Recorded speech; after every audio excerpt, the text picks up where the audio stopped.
Hello friends, welcome back in our YouTube channel. Myself Garima Sharma. Friends, आज का जो ये वीडियो है बहुत स्पेशल है उन सभी कैंडिडेट्स के लिए जो कि बैंकिंग की प्रिपरेशन कर रहे हैं। बिल्कुल सही सुना आपने। इस वीडियो में मैं आपके लिए लेके आई हूँ IBPS के द्वारा निकाली गई क्लर्क के लिए 1557 वैकेंसीज, बिल्कुल, जिसका नोटिफिकेशन भी रिलीज हो चुका है और एप्लीकेशन भी ऑलरेडी स्टार्ट हो चुके हैं 2 सितंबर 2020 से।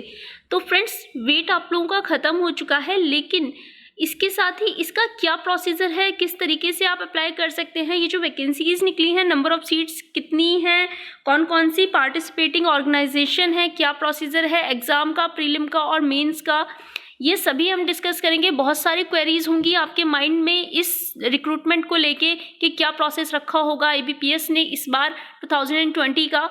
तो वही सब चीज़ें, वही जो भी आपकी क्वेरीज हैं, उन्हें हम आज दूर करेंगे आज के इस वीडियो में।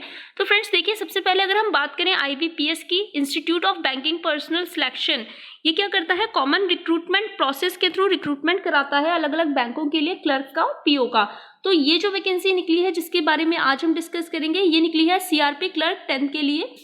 तो IBPS ने जो वैकेंसी निकाली है क्लर्क की, देखिए इसमें होता क्या है, जो सिलेक्शन प्रोसेस है प्रीलिम और मेंस के बेस पे होता है। 2 एग्जाम कंडक्ट होते हैं, पहला प्रीलिम, अगर आप प्रीलिम क्वालिफाई कर लेते हैं तो उसके बाद आपको मेंस के लिए अपीयर करना पड़ता है।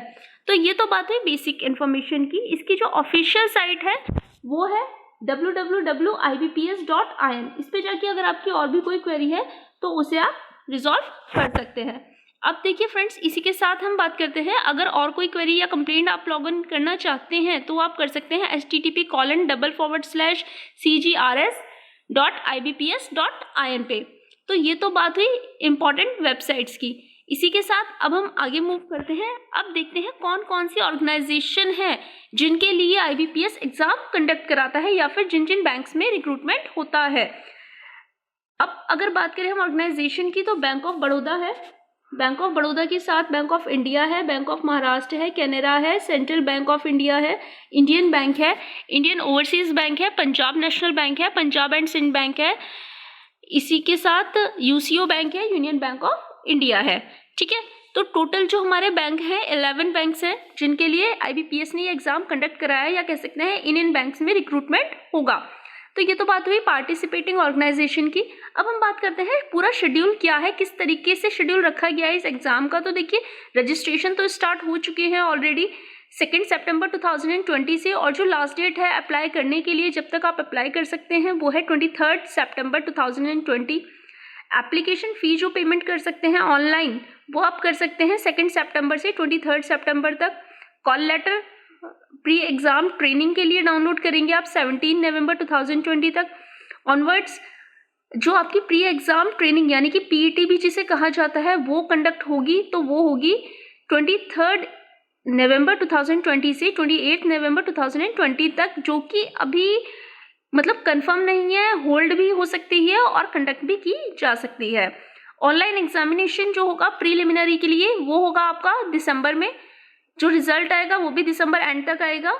जो आपका कॉल लेटर होगा, जो भी कैंडिडेट्स क्वालिफाई कर लेंगे प्रीलिम, वो मेंस के लिए जब उनका कॉल लेटर डाउनलोड कर सकते हैं, वो कर सकते हैं जनवरी 2021 में, और जो ऑनलाइन एग्ज़ाम होगा मेंस का, वो भी जनवरी में होगा, जनवरी 2021 में, और जो प्रोविजनल अलॉटमेंट होगा वो 1 अप्रैल 2021 तक होगा। तो ये तो एक शेड्यूल था जो बनाया गया है IBPS के द्वारा। इसी के साथ आगे मूव करते हैं। अब हम बात करते हैं एलिजिबिलिटी क्राइटेरिया की। ये तो बात हो गई क्या शेड्यूल IBPS ने बनाया है, लेकिन क्या क्या क्वालिफिकेशन का होना ज़रूरी है, तभी आप ये समझ पाएंगे कि क्या आप एलिजिबल हैं और क्या आप अप्लाई कर सकते हैं। तो देखिए, जो भी बेसिक एलिजिबिलिटी क्राइटेरिया रखा गया है IBPS के द्वारा, उस क्राइटेरिया को पूरा करते हुए आपको जिस टाइम भी आपका वहाँ पे इंटरव्यू होगा, आपको अपना क्या करना होगा, सारे डॉक्यूमेंट्स जो हैं वो शो करने होंगे। अगर उसमें कुछ भी फ्रॉड मिलेगा आपको, तो उसी टाइम वो आपको क्या कर सकते हैं, टर्मिनेट कर सकते हैं, आपका जो सिलेक्शन है वो कैंसिल हो जाएगा। तो देखिए, एलिजिबिलिटी क्राइटेरिया की अगर हम बात करें तो सबसे पहले बात करते हैं नेशनैलिटी और सिटीजनशिप की। Indian, a citizen of India, a subject of Nepal, a subject of Bhutan, A Tibetan refugee who came over to India before 1st January 1962 with the intention of permanently settling in India। तो ये सभी candidates क्या है, eligible है और apply कर सकते हैं। अब बात करते हैं एज लिमिट की। तो देखिए अगर एज लिमिट की हम बात करें एज ऑन 1 सितंबर 2020 जो मिनिमम एज लिमिट दी गई है वो 20 ईयर्स है और जो मैक्सिमम एज लिमिट दी गई है वो 28 ईयर्स है। तो अगर आप 20 ईयर्स के हो चुके हैं और आपकी एज 28 ईयर्स से कम है तो आप एलिजिबल हैं और अप्लाई कर सकते हैं। इसी के साथ अगर एज रिलैक्सेशन की बात की जाए कैटेगरी वाइज तो शेड्यूल कास्ट और शेड्यूल ट्राइब के लिए 5 ईयर्स का एज रिलैक्सेशन दिया गया है। Other backward classes non creamy layer के लिए 3 ईयर्स का एज रिलैक्सेशन दिया गया है। पर्सन विद डिसेबिलिटीज 10 ईयर्स का एज रिलैक्सेशन है। एक्स सर्विसमैन और डिसेबल्ड एक्स सर्विसमैन के लिए उनका जो actual period of service rendered in the defence force plus 3 years और 8 years for disabled ex serviceman belonging to SC और ST कैटेगरी के लिए subject to a maximum age limit of 50 years. इस तरीके से एज रिलैक्सेशन दिया गया है। विडो और divorced women and women legally separated from their husband who have not remarried in सभी वुमेन के लिए 9 ईयर्स का एज रिलैक्सेशन है। Person affected by 1984 riots in person जो 1984 के रियॉट से अफेक्टेड है उन सभी के लिए 5 ईयर्स का एज रिलैक्सेशन है। Regular employees of the Union Carbide factory Bhopal retrenched from service applicable to Madhya Pradesh state only in candidates के लिए 5 ईयर्स का एज रिलैक्सेशन दिया गया है। आगे मूव करते हैं, बात करते हैं एजुकेशनल क्वालिफिकेशन की। तो देखिए a degree in any discipline from a university recognised by the government of India और any equivalent qualification recognised as such by the central government. Graduation की डिग्री होना ज़रूरी है आपके पास, तभी आप अप्लाई कर पाएंगे किसी भी स्टेट गवर्नमेंट की यूनिवर्सिटी से, गवर्नमेंट ऑफ इंडिया से या किसी भी इसी के इक्विवेलेंट कोई और डिग्री भी अगर आपके पास है किसी भी रिकॉग्नाइज्ड यूनिवर्सिटी से जो कि सेंट्रल गवर्नमेंट से अप्रूव हो या फिर स्टेट गवर्नमेंट से भी अप्रूव्ड हो तो आप एलिजिबल हैं और आप अप्लाई कर सकते हैं। लेकिन आपके पास क्या होना ज़रूरी है, एक वैलिड मार्कशीट, एक डिग्री सर्टिफिकेट होना ज़रूरी है, तभी आप क्या होंगे, एलिजिबल होंगे और अप्लाई कर पाएंगे। इसी के साथ proficiency in official language of state या फिर यूटी, आप जिस भी स्टेट या यूनियन टेरिटरी से बिलोंग करते हैं उसकी जो ऑफिशियल लैंग्वेज है उसकी प्रोफिशिएंसी होना भी ज़रूरी है, तभी आप एलिजिबल होंगे और अप्लाई कर पाएंगे। और इसी के साथ आपके पास computer literacy, operating and working knowledge in computer system is mandatory, कि आपको कंप्यूटर लिटरेसी की नॉलेज होना ज़रूरी है और इसी के साथ में आपके पास सर्टिफिकेट, डिप्लोमा या डिग्री होना कंप्यूटर ऑपरेशंस या लैंग्वेज में होना ज़रूरी है। कंप्यूटर इंफॉर्मेशन टेक्नोलॉजी की भी आपने स्टडी की हुई हो, किसमें, हाई स्कूल में, कॉलेज में या फिर किसी भी इंस्टीट्यूट से, तभी आप एलिजिबल माने जाएंगे। ये जो है क्या है, बेसिक क्वालिफिकेशंस हैं जो कि रिक्वायर्ड है आपके लिए अगर आप अप्लाई करना चाहते हैं तो, ठीक है। तो जितनी भी एजुकेशनल क्वालिफिकेशन है mention should be from a university institution board recognized by the government of India, approved by government regulatory bodies and the final result should have been declared और ऑन बिफोर 23 सितंबर 2020। बिल्कुल जो भी educational qualification यहाँ पे बताई गई है, चाहे फिर वो आपकी डिग्री हो ग्रेजुएशन की, चाहे फिर वो कंप्यूटर का डिप्लोमा या सर्टिफिकेट या डिग्री हो या फिर आपकी ऑफिशियल लैंग्वेज में प्रोफिशिएंसी हो, ये सब किसके से होना चाहिए रिकॉग्नाइज, किसी गवर्नमेंट ऑफ इंडिया से रिकॉग्नाइज्ड किसी भी यूनिवर्सिटी, इंस्टीट्यूट या बोर्ड से होना ज़रूरी है। और इसी के साथ आपका जो रिजल्ट है वो डिक्लेयर हो जाना चाहिए, यानी कि आपकी जो डिग्री है वो कंप्लीट हो जानी चाहिए कब तक, 23 सितंबर 2020 तक, तो आप एलिजिबल हैं और अप्लाई कर सकते हैं। सो फ्रेंड्स ये तो बात हुई एजुकेशनल क्वालिफिकेशन की। अब हम बात करते हैं पीईटी की। देखिए जैसे कि आप सभी जानते हैं कोविड-19 पैंडेमिक के चलते हुए पॉसिबिलिटीज़ बहुत कम है कि आपका पीईटी अरेंज होगा, और अगर अरेंज होगा भी तो वो सिर्फ होगा schedule caste, schedule tribe, minority communities, ex serviceman, person with benchmark disabilities के लिए कुछ सर्टेन सेंटर्स पे। सेंटर्स के नाम यहाँ सामने स्क्रीन पे मेंशन है, आप देख सकते हैं अगर आप इन कैटेगरी से बिलोंग करते हैं, लेकिन इसके चांसेस कम हैं, हो भी सकता है और नहीं भी हो सकता। जैसा भी होगा उसका नोटिफिकेशन आपके पास आ जाएगा, जो आप अपनी ईमेल आईडी और मोबाइल नंबर वहाँ रजिस्टर्ड कराएंगे उसके थ्रू आपको पता चल जाएगा। तो ये तो बात हुई प्री एग्जामिनेशन ट्रेनिंग की। अब हम बात करते हैं एग्ज़ाम की। तो देखिए कॉमन रिक्रूटमेंट प्रोसेस यानी कि सीआरपी का जो ऑनलाइन एग्जामिनेशन होता है, अगर हम बात करें प्रीलिम्स की, प्रीलिम्स में 3 सब्जेक्ट आपके आते हैं, कंसीडर किए जाते हैं। पहला इंग्लिश लैंग्वेज है, दूसरा न्यूमेरिकल एबिलिटी है, तीसरा है आपका रीजनिंग। तो इंग्लिश लैंग्वेज की बात करें 30 क्वेश्चंस आते हैं, मैक्सिमम मार्क्स 30 होते हैं। टाइम जो अलॉटेड होता है आपका सेक्शन के लिए वो 20 मिनट्स। न्यूमेरिकल एबिलिटी में 35 क्वेश्चन आते हैं, 35 मार्क्स के होते हैं, 20 मिनट्स का टाइम होता है। रीजनिंग एबिलिटी में भी 35 क्वेश्चन आते हैं, 35 मार्क्स और 20 मिनट का टाइम होता है। तो हर क्वेश्चन के लिए यहाँ पे 1 मार्क दिया गया है। टोटल नंबर ऑफ क्वेश्चन है 100 और टोटल मार्क्स जो है वो भी मैक्सिमम मार्क्स है 100 और टोटल जो आपको टाइम दिया जाएगा वो दिया जाएगा 60 मिनट्स।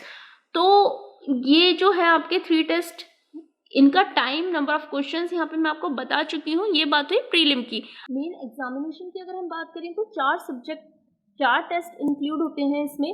पहला होता है जनरल और फाइनेंशियल अवेयरनेस, दूसरा है जनरल इंग्लिश, तीसरा होता है reasoning ability and computer aptitude और लास्ट होता है क्वांटिटेटिव एप्टीट्यूड।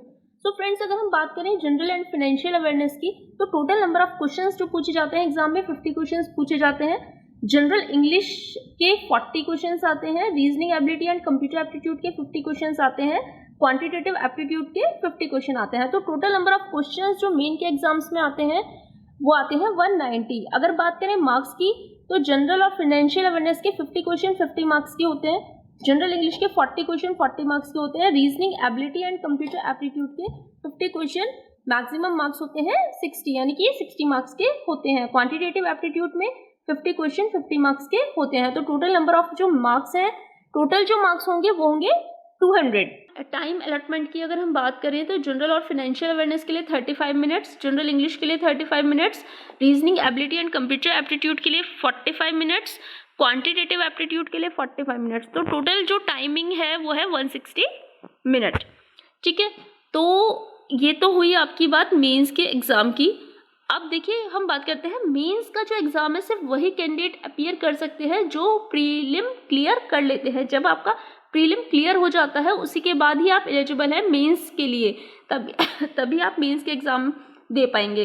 तो फ्रेंड्स, ये तो बात हो गई कुछ बेसिक इन्फॉर्मेशन की। देखिए, अब अगर आप जब भी एग्जाम देने जाएंगे, चाहे फिर आप ऑनलाइन प्रीलिम का एग्जाम देने जा रहे हैं या फिर मेंस का देने जा रहे हैं, तो आपके पास कुछ डॉक्यूमेंट्स हैं जो कि होना ज़रूरी है, तभी आप एग्जाम में अपीयर कर पाएंगे। तो valid call letter for the respective date and session of examination, photo identity proof होना ज़रूरी है आपके पास, ओरिजिनल जो कि आपका किस में लगा हुआ हो, कॉल लेटर में और एप्लीकेशन फॉर्म में लगा हुआ, अपीयर किया हो आपने, वही फोटोकॉपी और फोटो आइडेंटिटी प्रूफ में, यानी कि ओरिजिनल और फोटोकॉपी दोनों ही आपके पास होना ज़रूरी है, तभी आपको एग्ज़ाम अपीयर करने दिया जाएगा।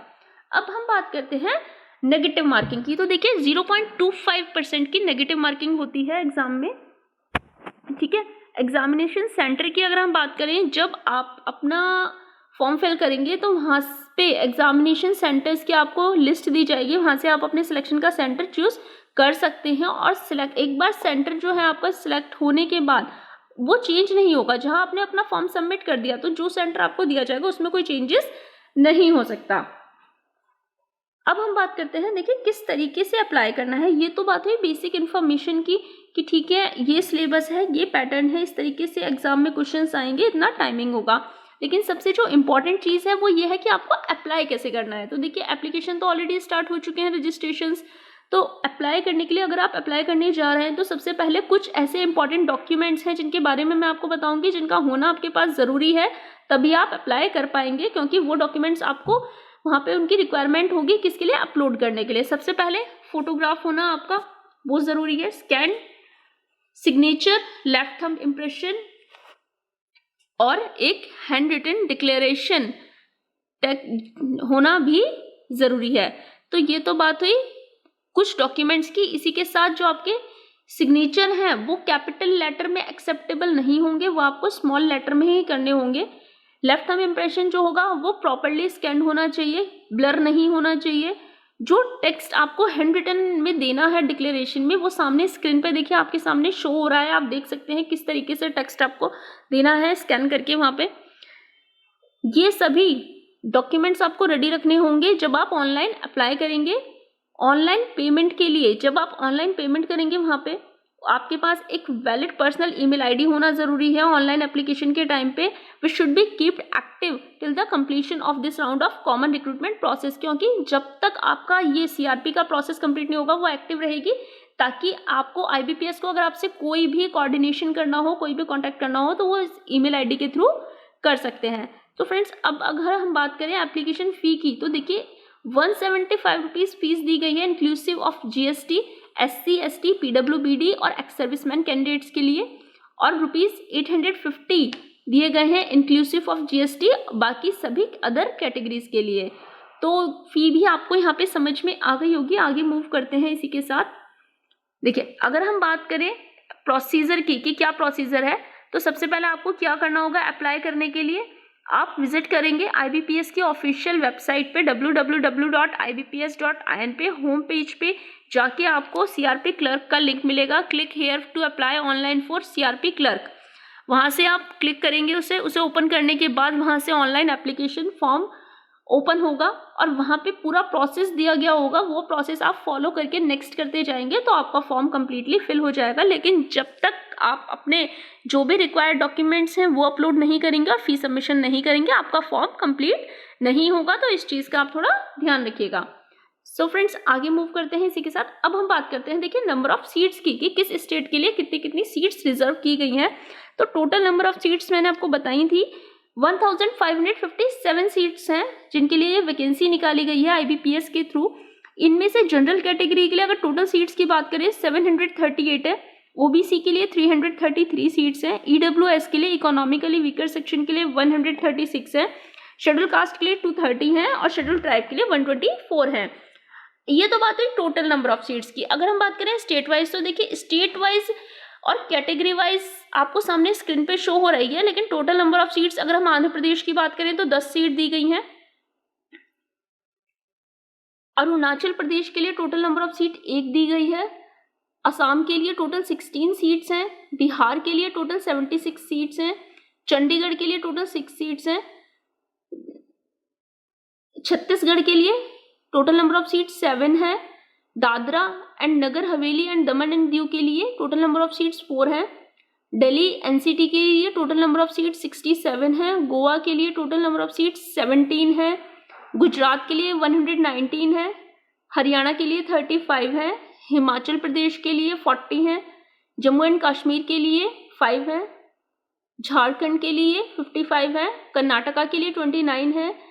केरला के लिए 32 सीट्स है। लक्षद्वीप के लिए 2 सीट्स रखी गई हैं। मध्य प्रदेश के लिए 75 है। महाराष्ट्र के लिए 334 सीट्स दी गई हैं। मणिपुर के लिए 2 सीट्स हैं।